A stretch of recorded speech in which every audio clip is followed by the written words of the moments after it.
Jaya Radha Madhava Punya Vihari.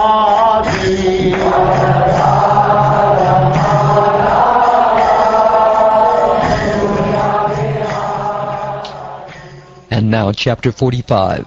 Krishna rescues his teacher's son.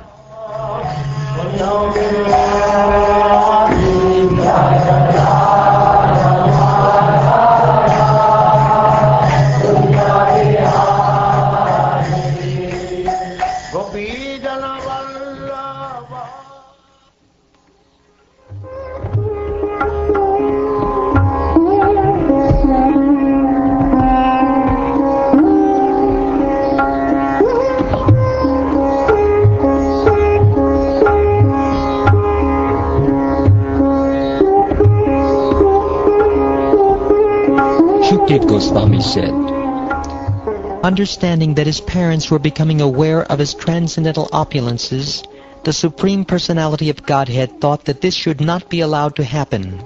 Thus he expanded his Yogamaya, which bewilders his devotees.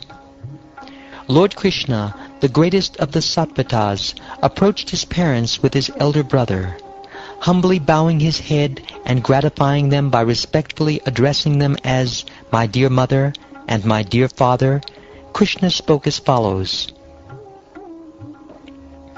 Dear father, because of us, your two sons, you and Mother Devaki always remained in anxiety and could never enjoy our childhood, boyhood, or youth. Deprived by fate, we could not live with you and enjoy the pampered happiness most children enjoy in their parents' home. With one's body, one can acquire all goals of life, and it is one's parents who give the body birth and sustenance. Therefore, no mortal man can repay his debt to his parents, even if he serves them for a full lifetime of 100 years.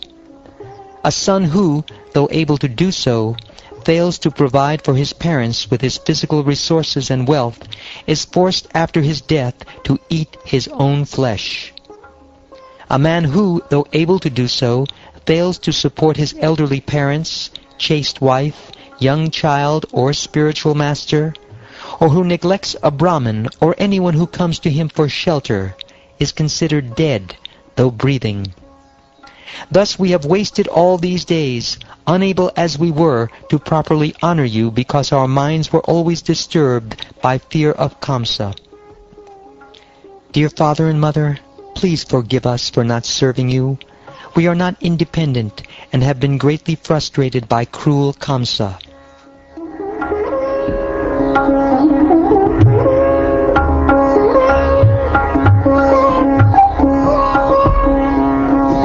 Thus beguiled by the words of Lord Hari, the Supreme Soul of the universe, who by his internal illusory potency appeared to be a human, his parents joyfully raised him up on their laps and embraced him. Pouring out a shower of tears upon the Lord, his parents, who were bound up by the rope of affection, could not speak. They were overwhelmed, O king, and their throats choked up with tears. Thus having comforted his mother and father, the Supreme Personality of Godhead, appearing as the son of Devaki, installed his maternal grandfather, Ugrasena, as king of the Yadus. The Lord told him, Almighty King, we are your subjects, so please command us. Indeed, because of the curse of Yayati, no Yadu may sit on the royal throne. Since I am present in your entourage as your personal attendant, all the demigods and other exalted personalities will come with heads bowed to offer you tribute. What then to speak of the rulers of men?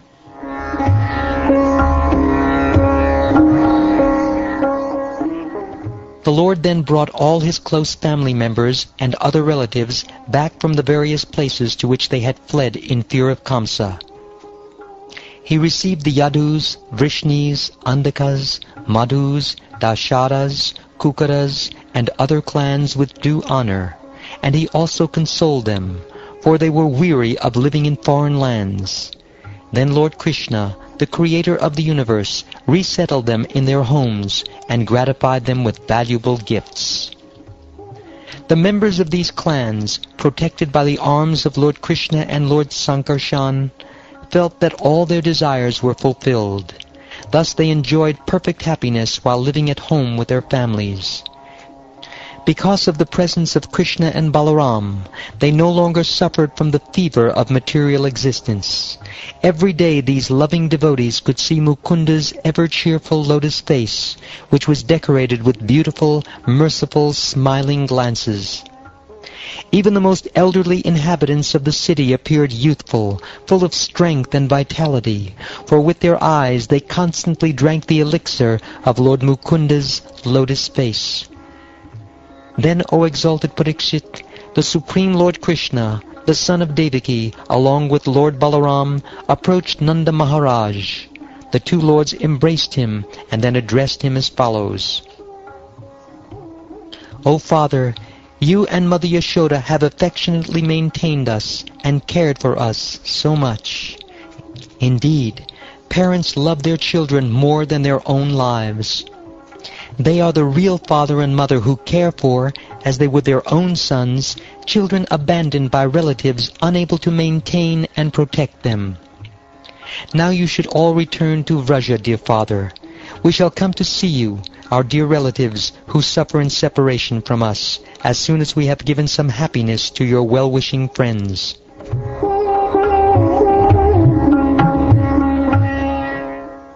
Thus consoling Nanda Maharaj and the other men of Vraja, the infallible Supreme Lord respectfully honored them with gifts of clothing, jewelry, household utensils, and so on. Nanda Maharaj was overwhelmed with affection upon hearing Krishna's words, and his eyes brimmed with tears as he embraced the two lords. Then he went back to Vraja with the cowherd men. My dear king, then Vasudeva, the son of Shurasena, arranged for a priest and other Brahmins to perform his two sons' second birth initiation. Vasudeva honored these Brahmins by worshipping them and giving them fine ornaments and well-ornamented cows with their calves. All these cows wore gold necklaces and linen wreaths. The magnanimous Vasudeva then remembered the cows he had mentally given away on the occasion of Krishna's and Balaram's birth. Kamsa had stolen those cows, and Vasudeva now recovered them and gave them away in charity also. After attaining twice-born status through initiation, the lords, sincere in their vows, took the further vow of celibacy from Gargamuni, the spiritual master of the Yadus. Concealing their innately perfect knowledge by their human-like activities, those two omniscient lords of the universe, themselves the origin of all branches of knowledge, next desired to reside at the school of a spiritual master. Thus they approached Sandipani Muni, a native of Kashi living in the city of Avanti. Sandipani thought very highly of these two self-controlled disciples, whom he had obtained so fortuitously. By serving him as devotedly as one would serve the Supreme Lord himself, they showed others an irreproachable example of how to worship the spiritual master. That best of Brahmins, the spiritual master Sandipani, was satisfied with their submissive behavior, and thus he taught them the entire Vedas, together with their 6 corollaries and the Upanishads. He also taught them the Dhanurveda, with its most confidential secrets, the standard books of law, the methods of logical reasoning and philosophical debate, and the 6-fold science of politics. O king, those best of persons, Krishna and Balaram, being themselves the original promulgators of all varieties of knowledge, could immediately assimilate each and every subject after hearing it explained just once. Thus, with fixed concentration, they learned the 64 arts and skills in as many days and nights. Thereafter, O king, they satisfied their spiritual master by offering him Guru Dakshina. Sandipani considers glorious and their human intents after being with his wife as of his son, who died in the ocean at Prabhasa. "So be it," replied those two great charioteers of limitless might, and they at once mounted their chariot and set off for Prabhasa.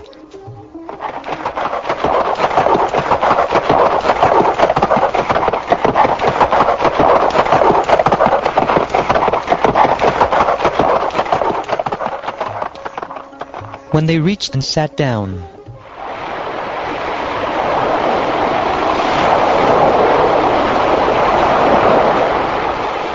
in a moment the deity of the ocean, recognizing them to be the Supreme Lords, approached them with offerings of tribute. The Supreme Lord Krishna addressed the Lord of the ocean.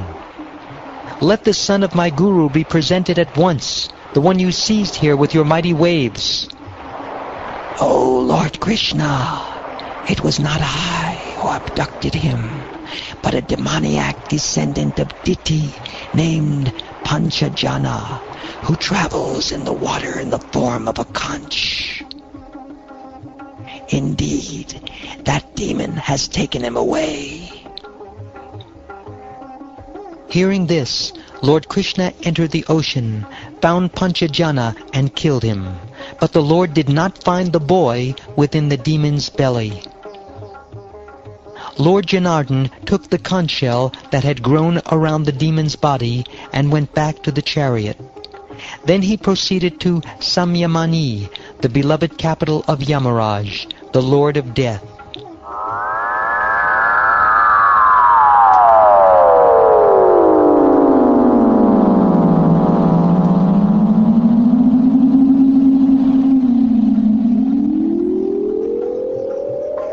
Upon arriving there with Lord Balaram, he loudly blew his conch shell, and Yamaraj, who keeps the conditioned souls in check, came as soon as he heard the resounding vibration. Yamaraj elaborately worshipped the two lords with great devotion, and then he addressed Lord Krishna, who lives in everyone's heart. "O Supreme Lord Vishnu, what shall I do for you and Lord Balaram, who are playing the part of ordinary humans?" The Lord said, "Suffering the bondage of his past activity, my spiritual master's son was brought here to you.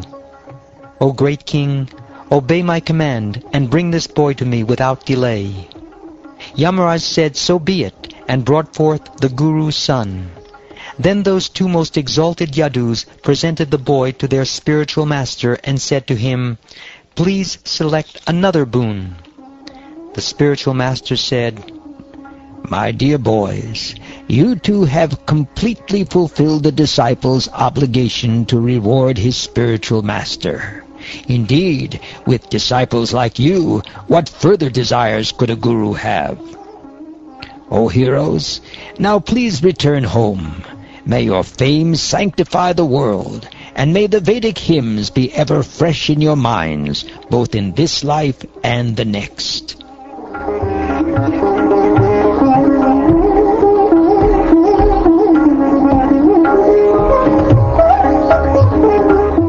Thus receiving their Guru's permission to leave, the two lords returned to their city on their chariot, which moved as swiftly as the wind and resounded like a cloud.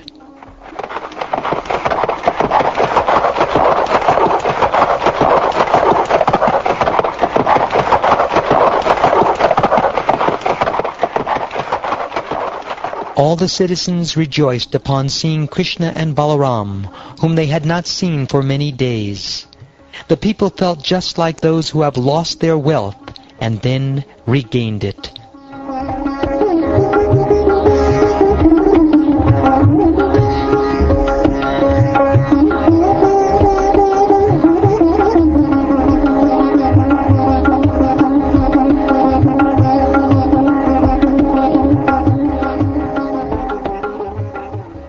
Thus ends the 45th chapter of the 10th canto of the Srimad Bhagavatam, entitled Krishna Rescues His Teacher's Son.